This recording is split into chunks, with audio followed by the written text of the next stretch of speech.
I need to say that those who come here talking about NRM this, NRM has a lot of money, waning. Power is for keeping. It doesn't matter how good you are. Obote was a wonderful leader. Obote didn't steal. Obote didn't steal any money, he didn't build mansions, he didn't know. But he lost power twice.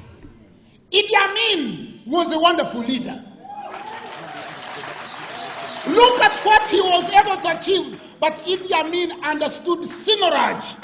He understood Sinoraj. That's why he built the UN, the building, the embassy in New York, in Japan. He built airports, underground airports. But he also didn't know how to keep power. Museveni knows how to keep power. He does. And he's not going to leave it like that and he say, oh, you know what, you have too much money. He's not going to leave it.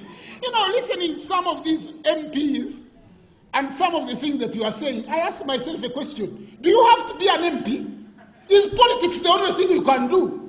If you don't have money, you go. If you want ideas, go to university, set up a think tank, go to Chikubo. There's a lot of ideas there. Yeah? Why are you here saying politics? The Ugandan frame of politics is not for ideas.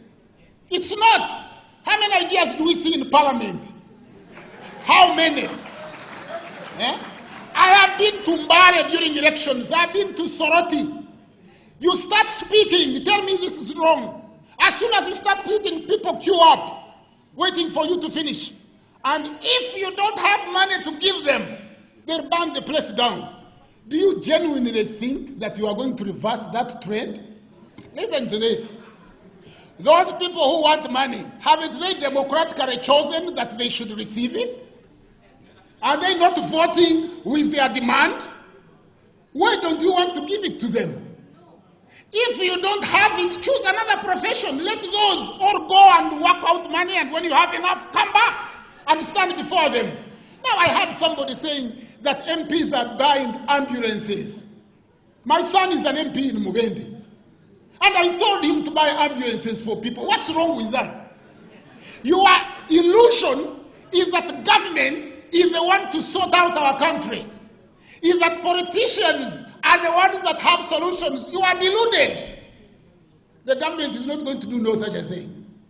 The government will focus on keeping power, and you can't blame it. Because power is for keeping. So, you know, if I was in power, even in your own home, can I come and say, you relinquish power, let me stand here and we share it and you agree? So do you think NRM is crazy to want to relinquish power? You get a vote, a piece of paper, you drop it in a box and government falls. Really? That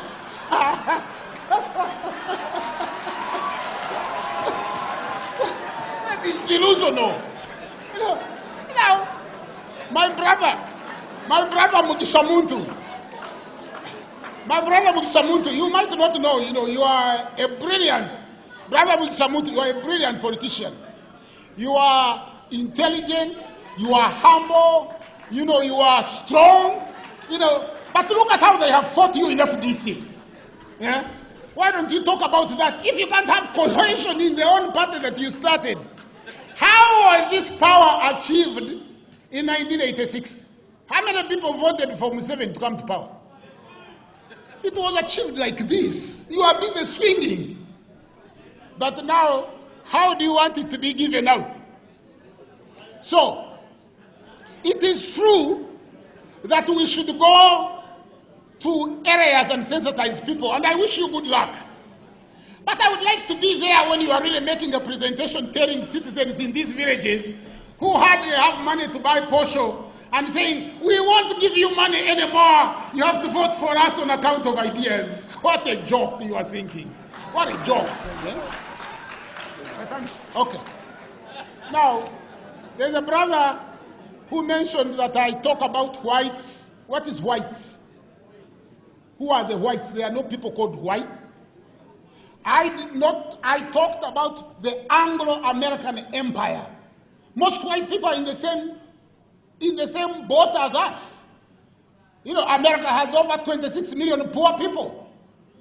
Some of them live in tents.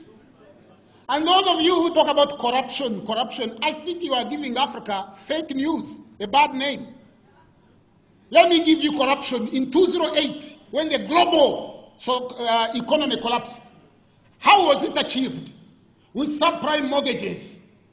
Getting a building like this and giving you a mortgage where you pay $100 a month so you can walk away. And getting these mortgages and student loans, putting them together and creating a collateralized debt obligation. Then getting these rating companies, the so-called Standard & Poor's, Moody's, which come and rate us and everybody quotes it in the newspaper, useless organizations. And they rated these CDOs, they gave them AAA rating, the same as government bonds. Then they got AIG to ensure and sell it to external investors. How much money was lost globally in every economy created by these so-called thieves and robbers who stole a whole country? How was America achieved? They stole the country from the dark-skinned Native Americans. The Rapahos, the Arawak, the Namahoe, the Grunchi, the Tiano, the Tokoma Sioux. They killed them all. And then you stand here now to give us an example of democracy. If Uganda has chosen its own brand of democracy, based on you having vote wealth, we talk about bride wealth. Can you go and complain that they have asked you for 100 cows? And if people, they might, yeah, we will, I have heard that. Yes, we can. Why don't you say like Obama, yeah? You keep Guantanamo Bay and still say, yes, we can. Yeah? You invade other countries and say, yes, we can. But that is the oldest semblance of European military intelligence written by a fictitious character called Homer in 580. Why fictitious? Question mark, because the Greeks were not writing. But all these Greeks studied in Africa. Or Plato, who wrote several books, and Aristotle, who accompanied Alexander the Greek. We don't call him the Greek because he was a murderer, a thief, everything. So we call him the Greek. He xeroxed most of the writing that he found in Africa. So please do not bring Aristotle, or, these are children compared to us. Me, I study Sheikh Anta Diop, So I don't study Aristotle.